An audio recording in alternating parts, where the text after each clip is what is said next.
Neanche il tempo di festeggiare il weekend della liberazione fiscale che cadeva la settimana scorsa e arriva subito il tax day. Lunedì famiglie e imprese del Friuli Venezia Giulia daranno all'erario 888 milioni di euro, altri 359 milioni verranno pagati entro il 30 giugno, un importo quest'ultimo che secondo l'ufficio studi della CGA di Mestre è certamente sottodimensionato, poiché non include il valore economico dei contributi previdenziali che dovranno essere pagati dalle imprese e dai lavoratori autonomi. Considerando la cronica carenza di liquidità che affligge soprattutto il mondo dell'artigianato, delle piccole aziende del Friuli Venezia Giulia, molti padroncini hanno cerchiato sul calendario col pennarello rosso sia il 16 che il 30 giugno.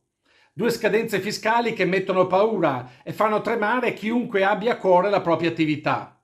Nonostante il Consiglio dei Ministri abbia opportunamente rinviato al 21 luglio prossimo e senza alcuna maggiorazione il pagamento dell'IRES, dell'IRPEF, dell'IRAP e delle addizionali IRPEF ai forfettari e alle partite IVA soggette agli indici sintetici di affidabilità, sempre secondo le stime dell'Ufficio Studi della CGA di Mestre, nell'ultimo giorno di questo mese è previsto un gettito per l'erario di 359 milioni di euro.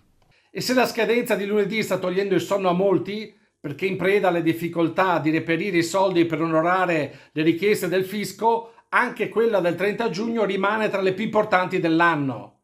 Insomma, ormai siamo pronti a entrare nel primo caos fiscale dell'anno, con tutto il peso e l'angoscia che questo comporta.